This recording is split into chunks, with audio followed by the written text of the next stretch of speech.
Oh, I was about, like, when you asked me that, I was thinking about, this was a dream, you know what I mean? Like, this was the way I think about this particular project.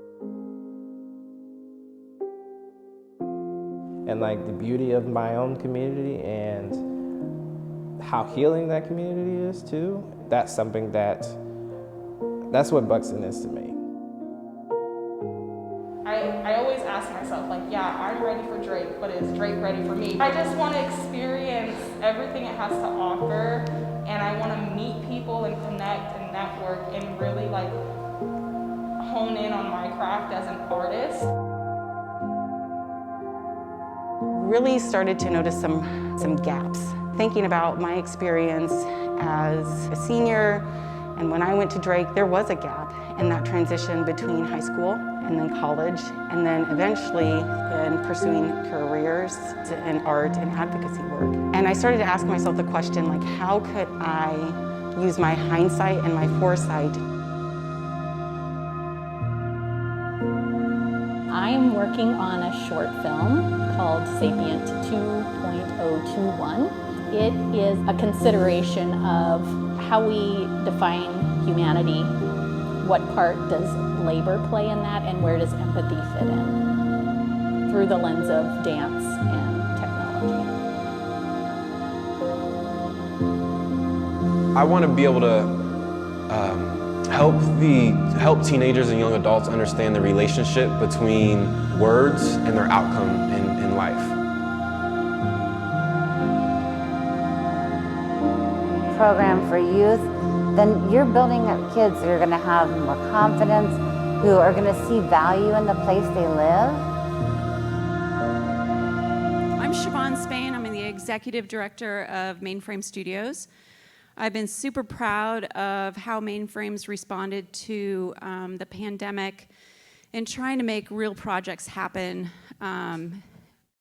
because artists were in need, and what better time than now to stretch with everybody and try something new and make something happen for our community, because I knew that there were artists out there with great ideas and wanted to support their visions. And then along came Beau, Kenyon. And the two of us sat down one time and just decided to make this happen and try it out. So it's a pilot program, hoping to continue it. We have 5 amazing fellows this year. They started around November, is that right? And they're just catching flight. And so this is an exciting event to premiere their projects, let them get known out in the world on a broader range so people can step up and support and get to know their projects and their love for their community. I mentioned that. It's like this is all about their love and their vision for their community. I'm a big believer that artists are our connection to the community. They have their roots there. They know people. They are of the community. And it's been really great to hear their versions of their community and what they'd like to do for it.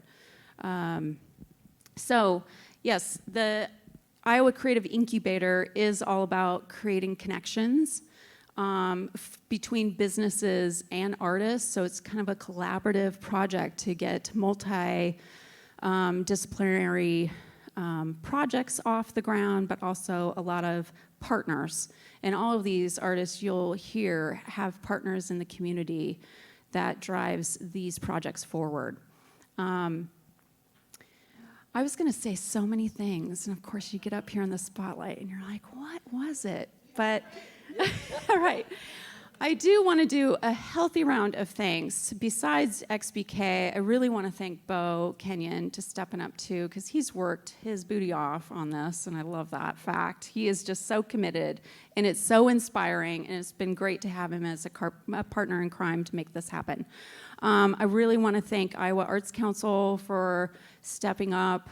I want to thank Pat Bodie for stepping up in her 900 Views podcast. I hope everybody has a chance to listen to these great conversations that she has with the influencers around art and culture in our community. I want to thank a lot of the partners that you guys have been working with. It's been nice that they know what you're doing and want to support it. It's really empowering and encouraging. So I'm going to pass it over to Beau to introduce the fellows. Thank you again for coming. This is all about getting to know their projects. We have some handouts on the table. Really just encourage you to get to know these artists, take them under your wing, and follow their careers, because they're pretty engaging and they have a lot going on. It's super exciting.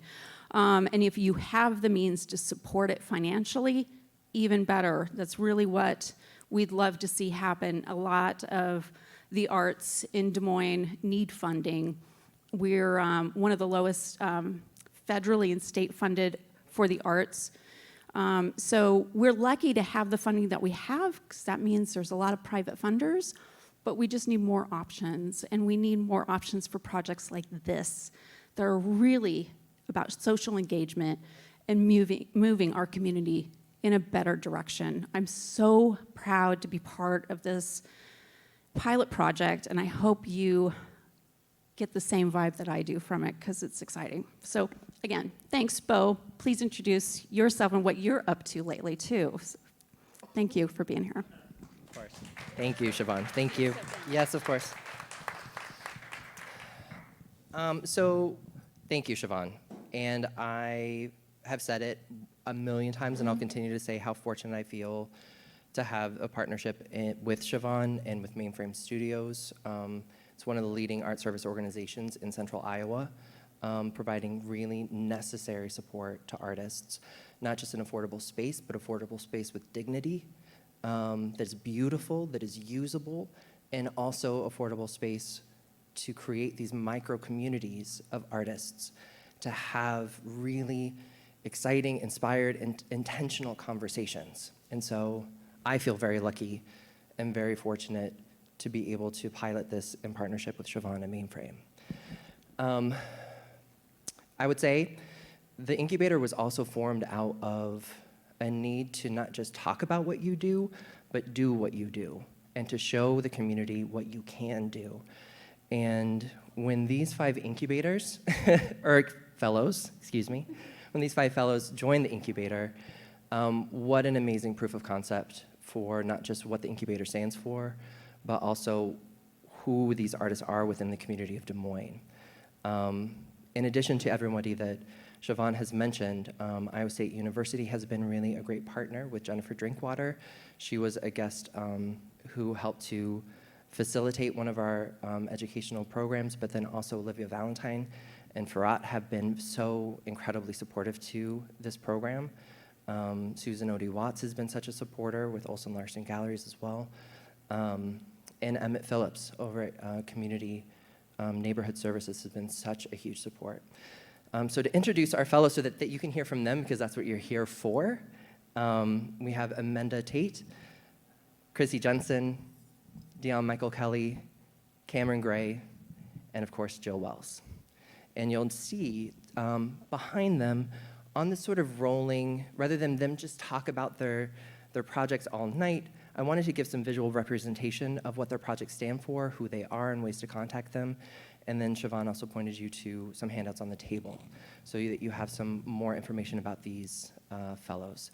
Tonight really is just, the intention of tonight is for you to meet them and meet them in dialogue with each other about everything that they value, what drives their practice, why their creative practice is really important to Des Moines now, and how it's relevant to the greater creative economy, not just in central Iowa, but in a national landscape. And so it's really, I can't talk enough about how much I value these relationships and how these relationships have sort of empowered their own creative practice, but each other. And so again, another tenet of the incubator is to lift up artists to be able to do what they do and do it together in a really wonderful community.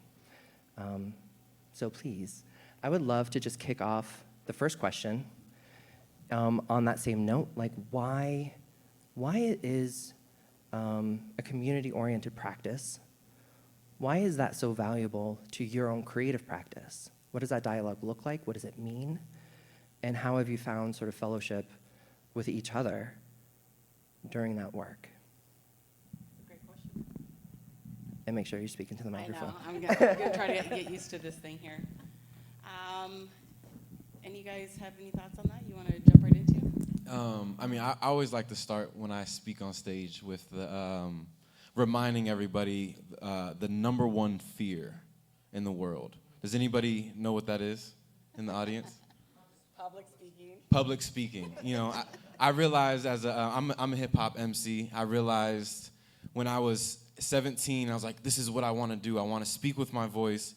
I realized then I had to engage with people. I'm like, oh shoot, now I gotta get used to that. So I realized doing this is a form of gaining that bravery. It's like working out. Every time you do this, you get a little bit better and a little bit better. So saying that, I think the incubator has given me, and I'm sure for everybody, kind of just those steps, getting better and better. It's given us a platform, especially during the pandemic, to connect with creatives, to be able to continue to be creative and find a spark in a world where it seems so chaotic. You know, we were able to come together and still keep each other motivated and inspired, and form relationships. Like, I know I'm excited to work with some of the people on the stage. I've already talked with Jill about doing something and hoping to work with everyone else. But for me, that bravery that I get to develop while I'm up here, even on the stage today, is something that I'm grateful to get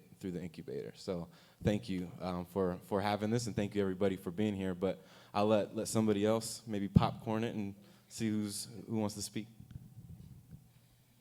I would say that is a fantastic question, and thinking about community engagement, one, growing up in a community that I never really felt like I truly connected with, it has been an opportunity through the arts to get to that point here and now, like today, but also it gives me hope for the future, that I can remain engaged in our community through arts and everything that kind of cultivates from that. It just seems like endless possibilities. And I know working with you, Cameron, and having dialogue, and Chrissy and Amenda, we've done some community engagement. I know when we did TED Talk. What'd you think about that? That was something else. It was really fantastic, but it was really great to get to meet some people in that way. And people that were doing different things, you know what I mean? But I think for me, when it comes to community engagement, I think about the experiences that have profoundly affected me or brought me to where I am in my own creative growth.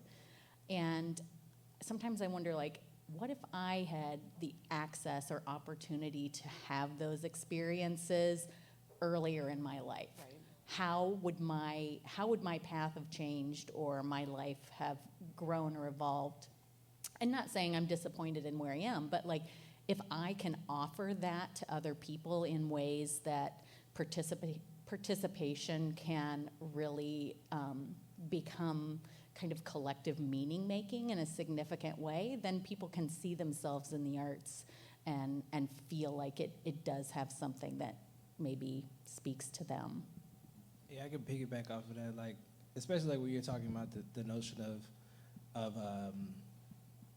again, not being exposed to certain things at a certain time, or at that pivotal moment in your life where you felt that, the world is your oyster, but then if you're not given that another opportunity or another pathway, you're never going to see, is that even a pathway you could even take? And so, like, going back off of what you're talking about, this notion of, like, when I grew up, like, I didn't even know artistry or being an artist was even a path that was on the way that, on that road that I could even take. Like, it's always, everyone dreams of being a hooper or, a musician or something to that degree. And those were, like, these tangible things that are in front of you, or being an athlete to that sort. And so to one thing that I have been enjoyed about my own practice is to show my cousins and to show, you know, my brother and everybody in my family of, yes, I'm choosing this path, and yes, it's going to be a difficult and hard one, but, you know, being able to get back to and provide people with a platform, and even providing, you know, to feed the homeless and feeding people food that I've, you know, made through my practice or that I've gotten for a particular community engagement event has been a blessing to me, and hopefully it'll be a blessing to others. So even though, yes, I chose this unorthodox path, I'm still able to give back as if I did choose something else. So, yeah. And I think that seeing like arts out in the community in the way that you're talking about, the way that Cameron's talking about and Jill and Amenda and DK, that's a whole different life experience, I think, for especially younger kids than being talked to in a classroom, you know, your teacher's just telling you what to do, or even being really cool and showing you really great stuff, but to see someone who's not that much older than them, or see how it's affecting their community, or how it brings these people together, how you can feed someone at the same time that you're having a beautiful community art installation.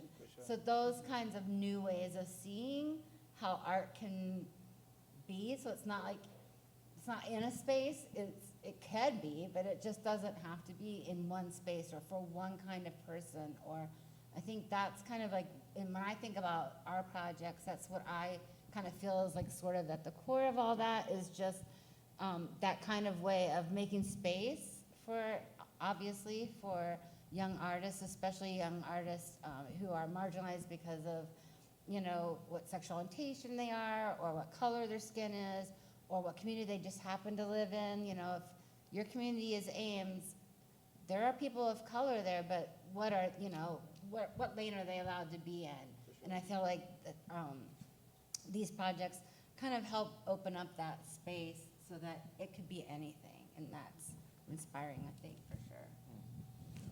Do you guys feel that your art practice has led, like, just been like a step to how you guys can make money and you know, support your living? For me, I feel like you know, being an MC was just something that kind of helped me step to making an LLC and forming something to be able to actually make an income. Do you guys feel like your art was kind of helped you for that? And I guess I'm asking that for like how important it would be for someone, even if they're not an artist, that is a teenager, on how important just engaging in the arts could be. I would say, thinking back when I was younger, I always loved arts, wanted to be involved in the arts, but I really never thought that I would make a living being an artist.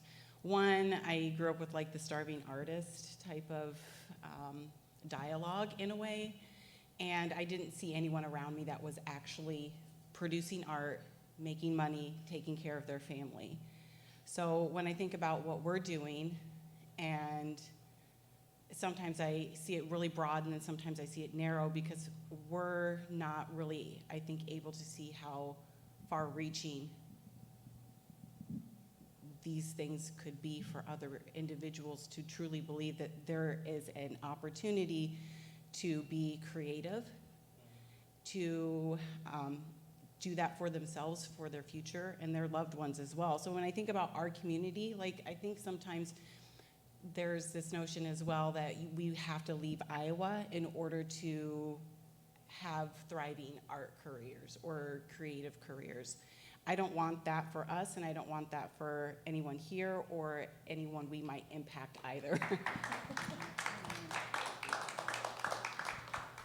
No, I mean, it is, so going back on to what you're talking about, this notion of like surviving off of this, because it's not a very easy task to do, to say the least. Like, I mean, I always go back to the notion of when I was in grad school, there was always a stipend that was, you know, given to me while I was there, so that I didn't have to worry about a lot of things. For like 3 years of my life, it was almost like a mini vacation where I can like literally just make whatever I wanted to, didn't have to worry about, like, all that was taken care of. All I was really doing was just focusing on the work. And it changed, you know, when I got out of grad school and then landing right into the heart of COVID, if you will, was definitely not the way I had perceived my after graduate school going. But you have to always find a way of pivoting and making it work. So it, you know, inherently within myself, I know I wasn't the only one who's had to do this. Like, you know, my ancestors had to do the exact same thing of being given nothing and then still turning it into something gold. And so that's kind of the same mentality that I had to take in within myself, is to find a different way. So that means taking t-shirts, or, you know, doing a small gig for somebody for, you know, a particular project, or, you know, designing, you know, doing photographs, or doing anything to just make sure that I made rent or made enough food so I could eat. But it's also me, again, going into different aspects of my practice too. But then also during that time, finding ways of providing for others and finding those ways of still giving back to the community whenever I could. So, difficult but manageable. Difficult but manageable. No, and I think with the incubator, I know, Cam, you and I have talked about this, but it was a huge push and support to do some of those, I think, funneled or side creative practices, work, jobs, you know, other things to kind of help sustain, so you could just enjoy your practice and not feel stifled and worry so much about the financial piece. You know, being part of the incubator, it was just like, I know I need to do some of these other things, but I don't want to do them. And that's unfortunately, I mean, I'll just speak for myself. I think that's what was holding me back, and truly being able to be a professional creative individual. Is that there? I can second that. Right? But I don't want to do that, you know, but I have to. And when I think about working a classic 9 to 5, there was a lot of things I didn't want to do, but it was just part of the job to get the job done. And when I started to think about my art career like that, I'm like, oh, it makes sense. It's not always going to be, you know, all fun and games. So I appreciate the incubator and that push and support. Yeah, you're not always gonna be in the basement painting 24/7. Like, that's not how this works. That is not. Listening to my music. So much easier. That's what artists do, right? Yeah, I like 3 a.m., you know, like, why is nobody up? Why does nobody want to talk to me? Like, because they're sleeping. Chrissy, I have a question for you. Can you talk about a little bit about, you know, using a resograph, but then the producibility of that, and like how that even, again, provides more space for other people too as well? Yeah, so my project is a risograph, or risograph print lab. It's a Xerox machine for all intents and purposes, made in Japan. It produces prints that look very much like screen print. It works kind of on a stencil sort of situation, so that you can layer colors to make more colors. And I was offered the machines, and I'm like, oh, I have a business, you know. I'm already supporting tons of creatives through my business. And then COVID hit, and the incubator came like right at the right time, like right when I'm like, how do I make this into something that supports everyone? And that's, without the incubator, I don't think I could have nailed the idea as well as I think we have. But it's such a low bar to entry to use the risograph to produce these prints that are really, really, really beautiful. And screen printing, it's huge. I mean, you have to learn how to screen print, you have to learn how to burn the screens, blah, blah, blah, blah, blah, blah, build frames, all of it. It's a lot. So I think that's kind of like the idea of like, this is such a low bar to entry. I think that Des Moines and Iowa are welcoming to people who are of color or who are outside, like, you know, the normal, what you think of, like, oh, a typical whatever. I think it's welcoming those people into our space, but there's not a lot of space for those people just to come and do their thing. And so with Beau's help, we landed on the idea of providing paid fellowships to high schoolers. I mean, just like we're doing, they're gonna come, they're gonna learn, how to set up an Etsy shop, how to turn what they're doing into something marketable for themselves, but then also, we're gonna get them connected with professionals in Des Moines so that like when it's internship time over the summer between, high school and wherever, then they'll have that opportunity too. So it's just kind of, making space for them where they can do whatever the heck they want, but also kind of inviting them into the community so that they stay and so that they see that there are opportunities here. So that's it. Yeah. I love that you're providing both creative space and kind of opportunity as well as some entrepreneurial incentive and guidance. I think that's really key. Yeah, I mean, I think that, even if you're going to be a doctor, then, at least you'll have this side gig. Like you have your own thing that just belongs to you. Or if you are a designer, a lot of designers are they're just producing, and then they're not doing that other side. And I think this will show kids that they can either make money on their own on the side, but at least just have that other practice of their own that's just theirs no matter what. Sorry. And I'd like to say that it also builds their confidence, just to engage in something and to teach them from how to start from A to get to B and for them to complete that. And I take that because I take care of my 18-year-old brother, and he was battling with wanting to drop out because he didn't see the value of what school was teaching him because of the information. But I told him it's not the information, it's the fact that if you can teach your spirit how to do something, even though you don't want to do it, then that can go a long way. And that's what I kind of see in the value of a program like that. It's it doesn't matter where you go after that. It's you get to bring that with your spirit, or within your spirit, to be somebody that's a doer and somebody who can complete something. And I wish I had that a little more, because the incubator's helped me complete something. Writing history, my program, is actually one of the first things that I've completed and brought to the community. So thank you, because I wouldn't be able to have done that with the inspiration from you guys, watching you guys do things. I can't be the one that's not doing something and getting something complete. So I appreciate that push.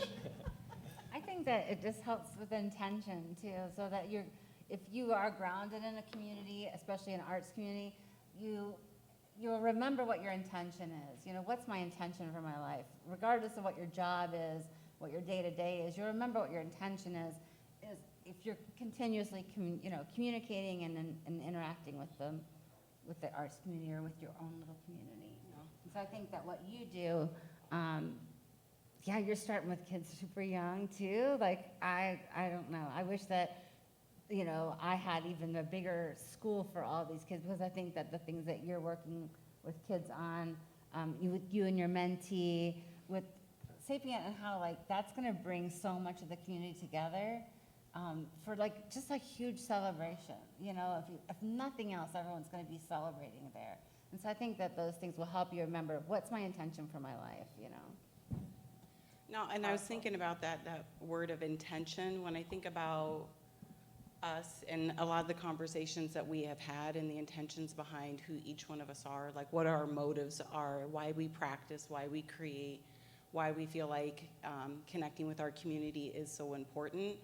And it's interesting, to think about what my experiences were growing up, some of the individuals I've worked with. So prior to being a full-time artist, I was a counselor and I worked for PACE. And for 3 years, I worked with young individuals who were juvenile court involved.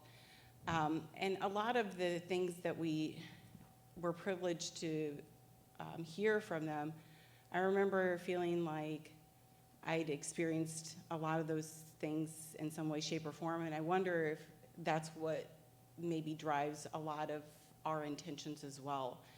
These experiences and the fact that we're trying to work with others in our community to get ahead of maybe some of those experiences that weren't positive happening through arts, through creative practices, and kind of using hindsight as foresight, and our community thriving. I think that there's just a motive within all of us that Like, we want to live in a diverse community. We want to live in an inclusive community. We want to live in a community where whatever the creative practice, you're a scientist, you're, you know, a visual artist, like, we're thriving all together. And that just creates a quality of life for all of us that, I mean, come on, like, who does not want that?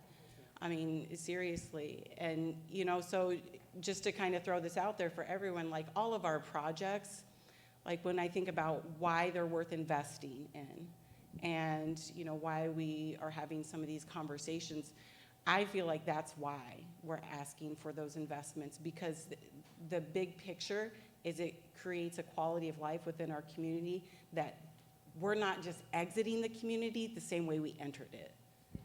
You know, we're exiting the community and leaving legacies that hopefully will pave the way for future communities, that it is a better world after, you know, we exit out. And, you know, so yeah, just really quick, you know, I'm just thinking about that and wanted to throw that out there. You know, all of our projects, you know, they're for the greater good. Yeah, it's building the community that you want to be part of, the community that you want to live in. Yeah. No, for sure. Amenda, I was going to ask you, one thing I've loved about the thing that you do and the idea of the bridging the gap between talking about of art and technology is, I know we've talked, I mean, you broke it down to me, and some of it made sense and some of it didn't. But that's okay. Like, I enjoy it. But like, I remember you even telling me about and us possibly doing a project about the little wristbands that you're telling me about, of like, and how that even movement translates into almost another output, if you will, of sound, but then also it could be aligned to as well. Can you talk a little bit about how you see within your own practice technology and art coexisting together, or, you know, are they two separate things? That is a totally loaded question. I know, I'm sorry. Thank you for asking that. What a great question. I feel like, for me, a lot of it comes down to movement, and movement being kind of like the essence of being alive. Do you know what I mean? Like, we are beings in motion and moving, and how is that part of our expression? Because it's a different expression than using your rational mind to form words and things like that. And so I feel like technology is kind of really familiar. I feel like it's something like, especially after the last year, we've all just bathed in it, I feel like. And so it's like, how do we use that in a way then that brings, instead of being a mediator between people, how can we use it to be a connector?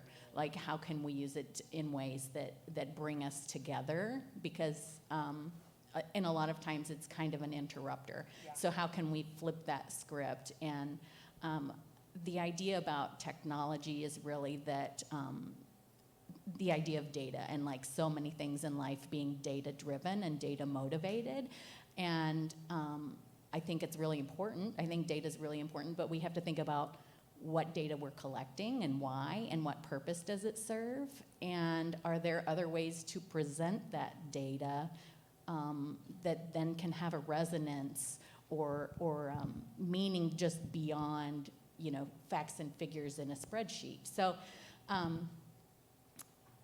don't know. I don't know if I answered the question or if I just went down a rabbit hole. That was fantastic.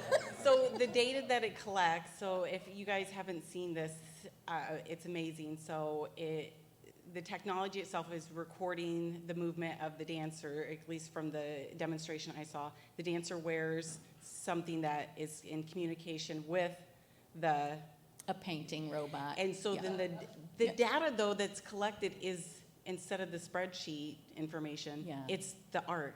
Yeah. So it's like, how can it become meaningful in a different way, or expressive in a different way? And in part just because, like, you know, okay, we can dance, but then when the dance is done, that's it. Like, you might have a visual, like, impression of what it was like to be in that moment, but then this is kind of a record of that can be observed or have meaning to someone else, whether they were there and saw how it was created or not. I don't know. But then the other thing is, you know, So the MIDI rings that we were talking about, Cam, that then can be programmed to have different, and the idea is sentiment. So it's about legacy, it's about sentiment, it's about translating something that only exists in a certain moment of time. It's like having a record of that energy or that interaction or transaction. And so it's kind of like the dancer is dancing with the robot and I'm dancing with the robot, but this is something that we're collectively doing together. You know, it's not a automated thing. This is not technology taking over. It's that notion of making the intangible tangible. Because like when I was thinking about, especially the thing that we were talking about doing of my mother, if you will, and then putting those things onto her and knowing what that sounds like, because you're right. I can see her do it, and I can see her the feeling within her body and the way her arms move, and you know what I mean. Like I'm watching this happen, but then to see that same moment or those same emotions and movements then turned into music is again it's that translation of something, that a feeling or a moment then turning into something else that is then given out to everybody else too, which is really beautiful. And that was the reason why I felt so, when you told me about that, I was enthralled by that, because like I never thought I could ever hear, like I hear it, of course, the sizzling of the pan and all that kind of stuff, but to hear those motions and her body then being translated into something else is extremely astounding and beautiful. So, yeah, I'm excited about that project with you, for sure. For sure. Yes, and I want to add, Amenda, because you just made me think of connecting the dots. I was reading a book by KRS-One. He's a MC from the 80s, but he talked about how hip-hop, if you break it down into just the words, hip being hip to something, you know, like the hippie is aware, and then you have hop, which is movement. So hip-hop would translate to moving with awareness. And that's how I like to look at it, whether I'm moving with my voice and my sound, or I'm moving with my body, or graffiti art, or DJing, like whatever that is. I'm taking that movement and I'm aware of that movement and I'm displaying it to the people. So I just wanted to make that connection, because I think it's beautiful to sit with different creatives and see the different backgrounds and just see how like we all connect in different ways. Because I'm listening to all of our programs, even again our projects, and I'm like, dang, I see just so many connections of like mine being writing history and like the ideas leaving something behind, helping teenagers and like providing my resources in order to help them have an idea of something that they can leave behind. So it's like I'm teaching them to think of the future, to think of the past in a sense, and like what they're gonna, what their imprint's gonna be. So it's just cool to see that we're all kind of doing something very similar in that sense. That's true. So I was gonna put you on the spot then, Cam, since you put Amenda on the spot. Oh, Lord. Tell us about Buxton. Jeez. So Buxton in itself, kind of like going what DK was talking about, and this notion of understanding history. One thing that really stood out to me when I first moved to Iowa was this notion of lack of diversity that I saw within Ames. Because I had never, before I came up here, I had never been to Iowa, never heard, like I knew of Iowa, of course, but like I did not know where Ames was or where in the world Ames was. And so when I came, because I got invited to come check out the facilities and whatnot, I was meeting up with one of the professors at a place in Ames called Stomping Grounds, and when I walked in, I didn't see anybody that looked like me, and I was immediately uncomfortable, because never in my life, from growing up in Birmingham, Alabama, to moving to St. Louis, any place I ever went to, there was at least one person of color in that room.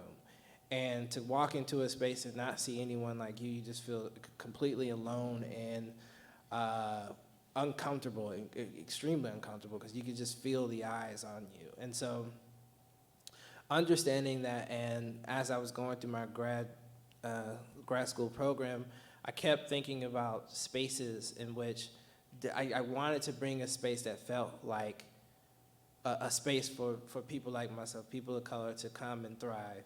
And so I came to the one night I was out just trying to see some friends, and I met this man who told me about Buxton, Iowa. And what he told me was it was basically like this space that was almost devoid of Jim Crow era laws, in the sense of where black and white people came and thrived, especially black individuals, actually thrive in Buxton, Iowa here.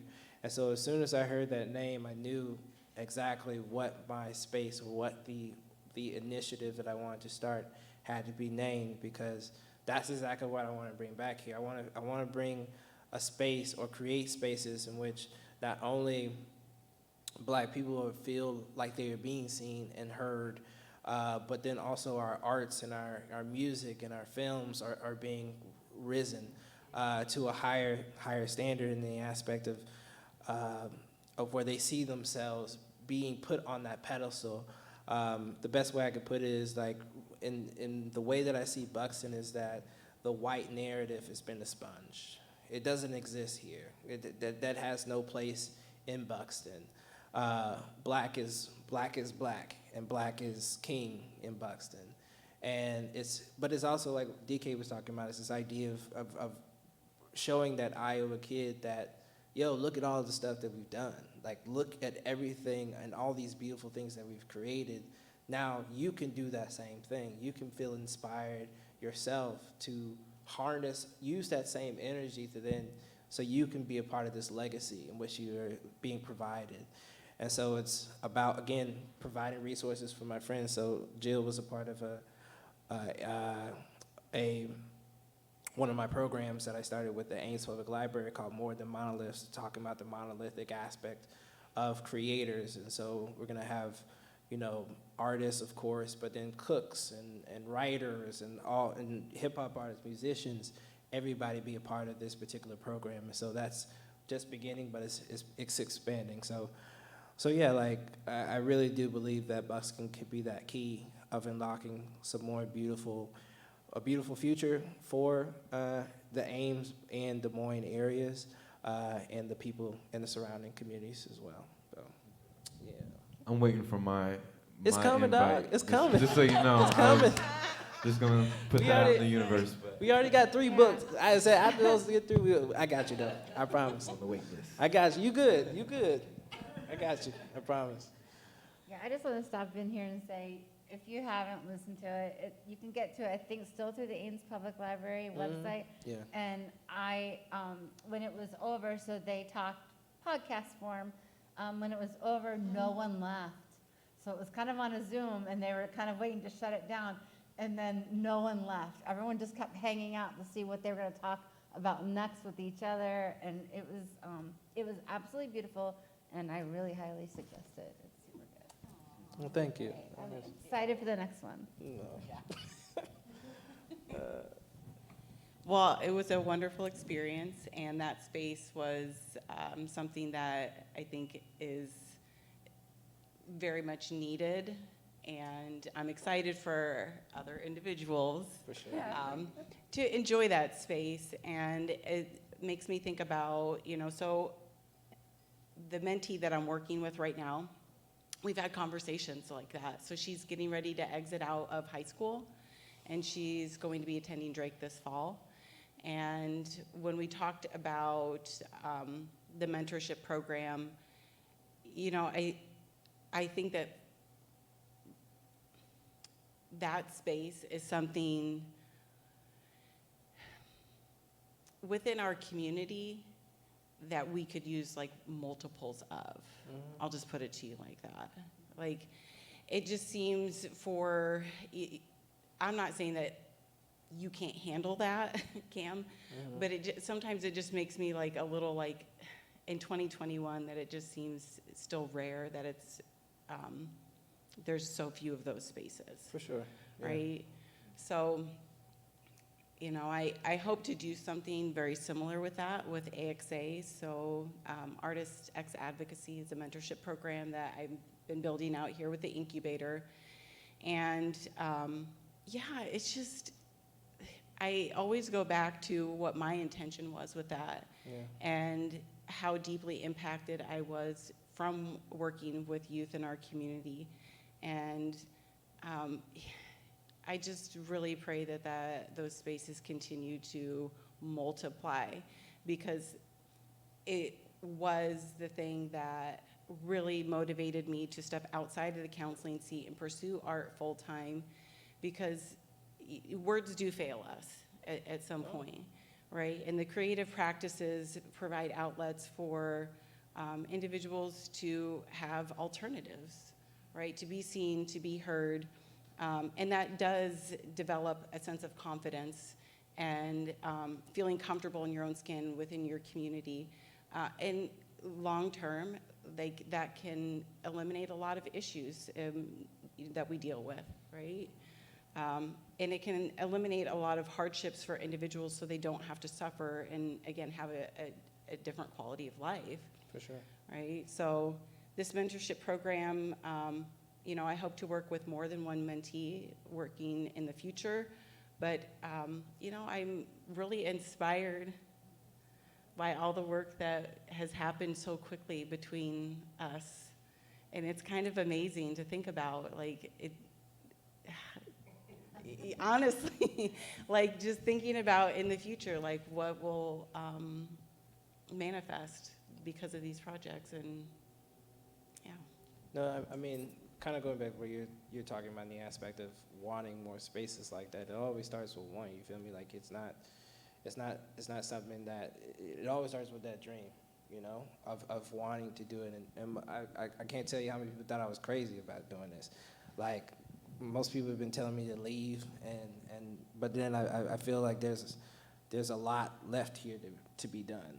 I mean, the way I feel is that if you want to make a community better, or you want to see a community, if you see something lacking, you should do your best to try to change that.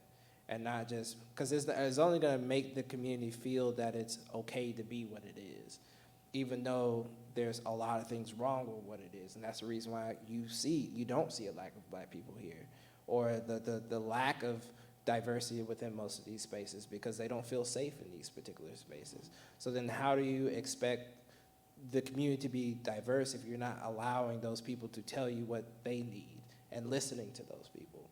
So in the sense that we have to start making those things for us, if we can't expect everyone to just mold to what we want them to be, so we'll just do it ourselves. I mean, that's all we can do, really. Yeah. Can I add, just thinking about creativity in the different spaces, the reason why I feel like it's important to invest into younger people and to get them into more creative outlets is because everybody has different personalities. And I think about all 5 of us, there's people that are gonna go to Jill specifically that won't come to me because we just don't, our personalities don't necessarily fit as far as our expression. So I think of the importance of the more youth that we have coming up that can now be leaders. It's now they can be an outlet for somebody who fits more with their personality. Absolutely. So I'm just excited to see more places created for that reason. Because me being as an MC, just really being reminded of what my message is, speaking to people that are more and just feeling lost and getting caught into just more of being an outsider, being a freak, if that's what you want to call it, being somebody who plays with toys at the age of 17, just because I liked the G.I. Joes. Nobody was that for me. Nobody could replace that. At the age of, I remember I had years of playing with the same toys, and that it was like a storyline, and that was my safe zone.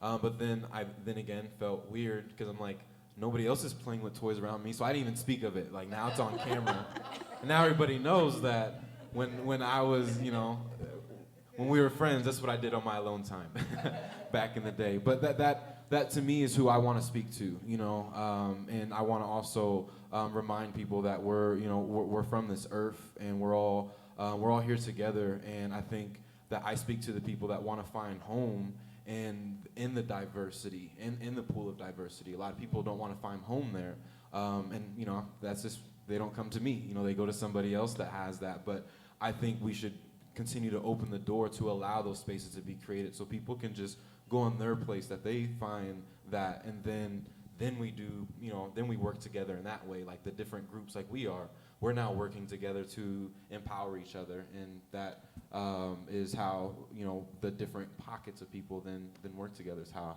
I kind of see it.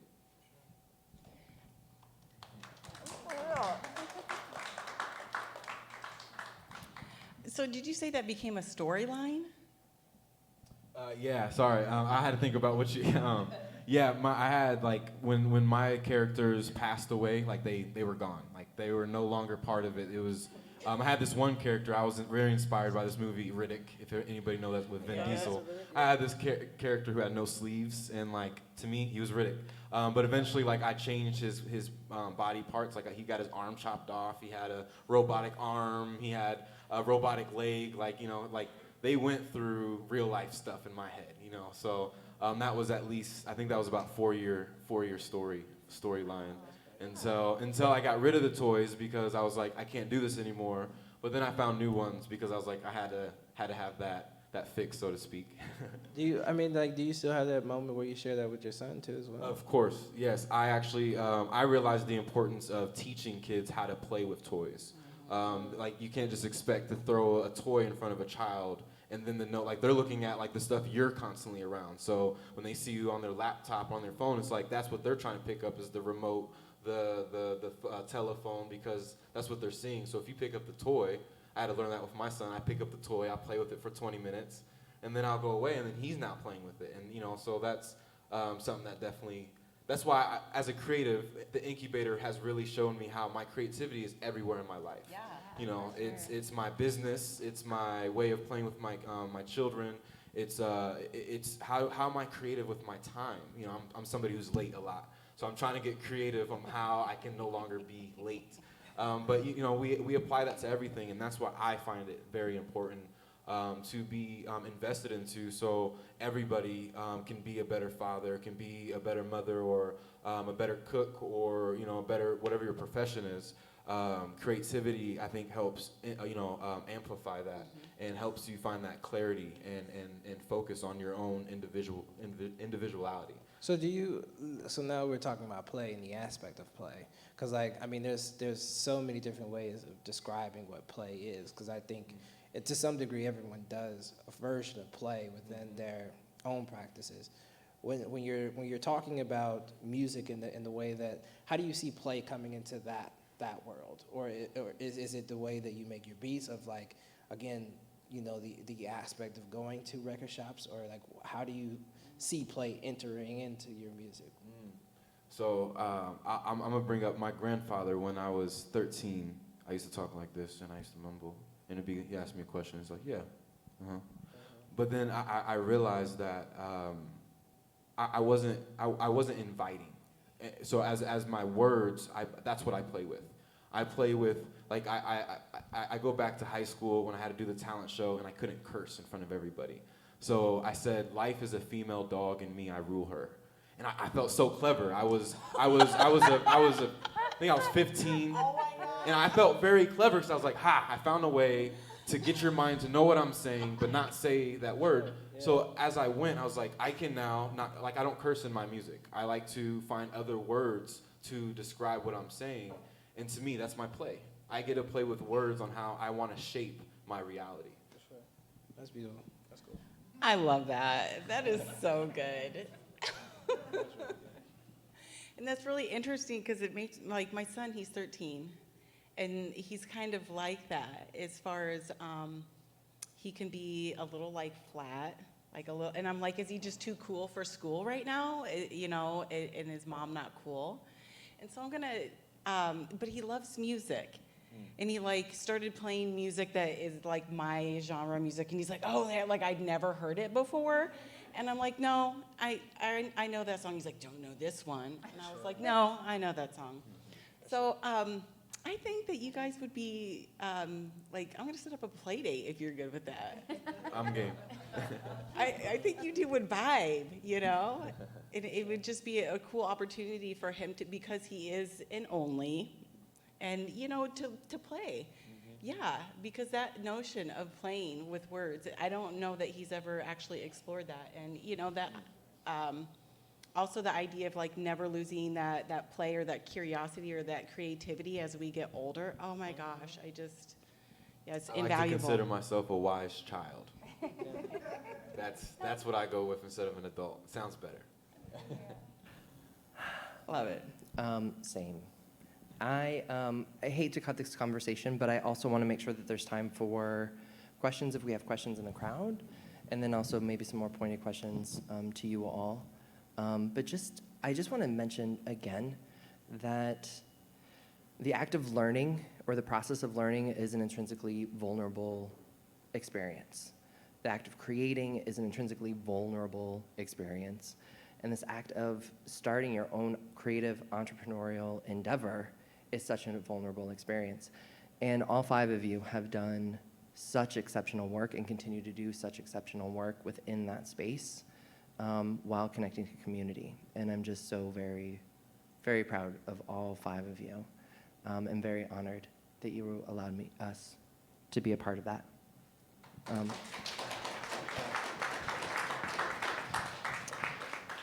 Also, just love this ending on this note that, being an artist isn't necessarily to commodify or to create a product that can be bought and sold. That being an artist is a way. Creativity is a way of being. It's not necessarily to produce something to be sold. And I think you all spoke so playfully and joyfully and articulately about that like, being a creative and an artist in a community is not about, it can contribute to our creative economy, it can contribute to the overall economic infrastructure of Central Iowa, but it also more contributes to the vibrancy of the space and the environment and the community. And thank you all so much for being models of that and leaders.